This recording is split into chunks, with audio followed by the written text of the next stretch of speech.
atenção à saúde do idoso. Ela que é mestre em saúde e desenvolvimento, psicóloga, Lariane Marques Pereira. Um bom dia, seja muito bem-vinda à Rádio CBN Campo Grande. Bom dia. Lariane, a gente escutou então exemplos de pessoas que, inclusive, estão reinventando essa fase da vida. O que você acha que está acontecendo com essa geração que hoje é considerada idosa, né? Embora isso está muito relativo também, né? Eu acho que com essa expectativa de vida maior, as pessoas têm deixado para fazer coisas mais tarde, então elas também conseguem viver mais coisas. Então, antes a gente tinha mulheres sendo mães na faixa dos 20, hoje já passou dos 30 e a gente consegue ser mãe até depois dos 40. Então, as pessoas estão conseguindo viver mais coisas, mais jovens, e aí elas conseguem também aproveitar quando chega nessa fase. E hoje em dia a gente tem mais conhecimento também de como cuidar da saúde física, como cuidar da saúde mental. Temos mais informações, né? Então as pessoas também estão conseguindo se cuidar nesse sentido. E a reportagem da Cris, né, ela trouxe exatamente uma expectativa, uma perspectiva de mudança de comportamento. Falando assim em termos gerais, né, é algo comum, já temos esses termos, né, pessoas idosas que construíram essa jornada calcada em estudos de independência, ou é um movimento que ainda está em construção? É um movimento que ainda está em construção, né? A gente ainda tem problemas de que o idoso ainda é visto na nossa sociedade como alguém dependente. Então, acho que estamos construindo essa visão de que o idoso ele deve ter a autonomia dele preservada, ele tem que ser independente, ele tem que se manter ativo e aprendendo até o fim da vida, porque isso faz com que ele se sinta vivo. E até mesmo, né, a própria disponibilidade, a disposição dessa pessoa a buscar novos horizontes, né, Lauriane? É bem interessante. Por exemplo, eu sou docente numa universidade aqui na capital e a gente tem idoso começando uma universidade, começando uma faculdade, buscando um sonho que talvez não tenha sido possível quando ele era jovem. E aí ele está agora lá buscando o sonho dele. Você traz um assunto muito importante, né, em se tratando disso, que muitas vezes é classificado como etarismo, né? Muita gente até com um certo preconceito ou com um olhar diferenciado para quem chega numa determinada fase da vida e aí escuta frases: mas já passou o tempo de fazer isso. Existe isso ainda realmente? Existe. E não deveria existir, né? Que a gente só não consegue fazer mais nada depois que a gente morre. Enquanto a gente tiver vida, a gente tem que continuar se mantendo na ativa quanto for possível. Existe muito etarismo, existe muito preconceito. A sexualidade mesmo é um assunto que é muito tabu ainda hoje pro público da terceira idade, né? E os idosos têm sexualidade também. Se a gente for pensar, pode ser uma sexualidade um pouco diferente do que a gente está acostumado, mas existe. E aí a gente tem que parar um pouco, refletir que a gente às vezes infantiliza os nossos idosos, né? Olha só, infantilizar os idosos. O que seria isso? Tratá-los como os filhos, às vezes, né? Querer protegê-los demais, isso pode ser perigoso por conta da autonomia deles. E aí, a gente acaba não permitindo que esse idoso faça novas descobertas. A abertura de horizontes. A abertura de horizontes. Nós temos, então, uma projeção do IBGE para 2070, como a reportagem nos trouxe, né? Que traz uma expectativa de vida e um aumento também dessa parcela de idosos na nossa sociedade. Como é que você faz essa leitura desse cenário de futuro, né? A gente precisa fazer o quê ou precisa mudar o quê para chegar nesse 2070? Muita coisa.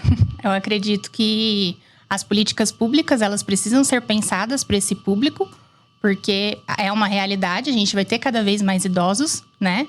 Inclusive mais do que a população jovem ativa, que eles consideram, né, economicamente ativos. Então a gente precisa pensar nisso. Essa própria questão econômica mesmo, de aposentadoria, como é que vai ser isso? E mais conhecimento para que esses idosos possam ter uma terceira idade com saúde física, com saúde mental, para que a gente tenha uma qualidade de vida em todas as fases de vida.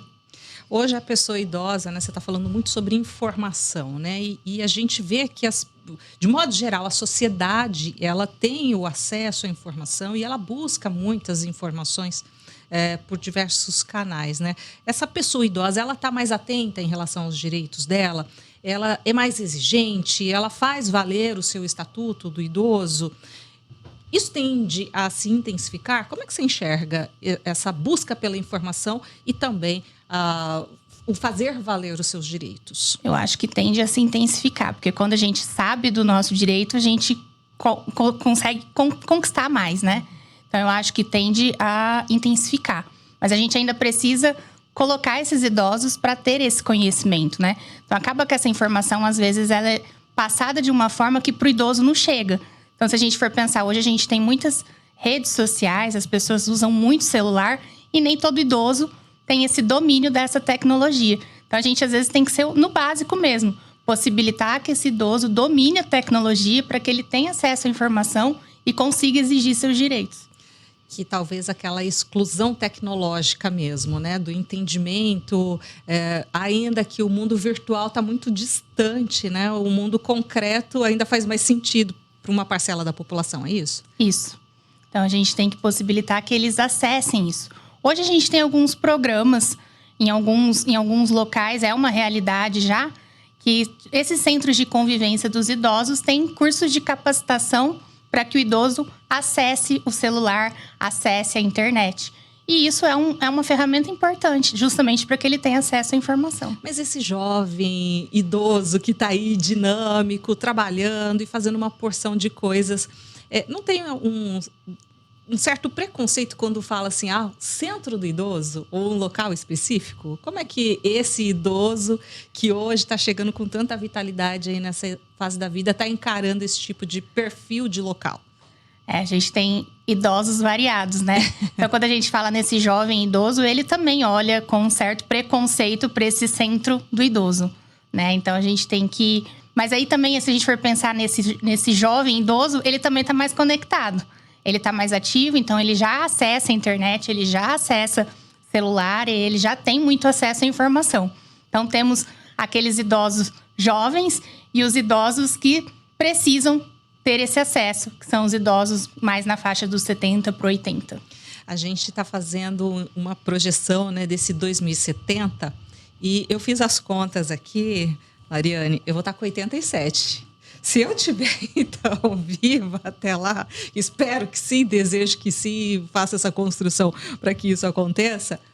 Quer dizer, eu faço parte desse grupo de idosos de 2070. O que a nossa geração, né, ela está fazendo para chegar nesse 2070? Você acredita que nós seremos mais exigentes do que os idosos de hoje? Eu acredito que sim. E muito pela informação que a gente já tem, pelo conhecimento que a gente já tem, e que eles tiveram que buscar muito mais do que a gente, que já chegou mais pronto para a gente. Então, hoje, para a gente já sabe o que precisa para ter uma saúde física, uma saúde mental, para exigir os nossos direitos, e que talvez para eles tenham sido um caminho mais árduo até chegar lá. E a gente já pega esse caminho um pouco mais pronto, então acho que isso torna a gente mais exigente. Puxa vida, né?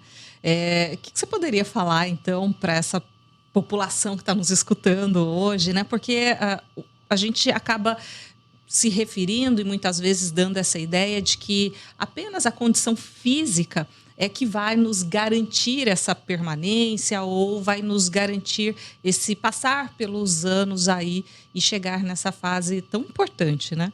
Que é essa fase mais alongada da vida. Mas tem outras coisas que precisam também estar agregadas para proporcionar essa condição. O que você poderia falar para essas pessoas?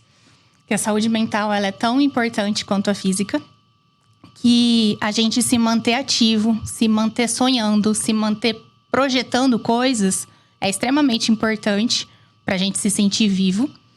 Que a gente fazer coisas diferentes também é importante para manter o cérebro ativo, né? Então, a gente tem que estar sempre estimulando esse cérebro.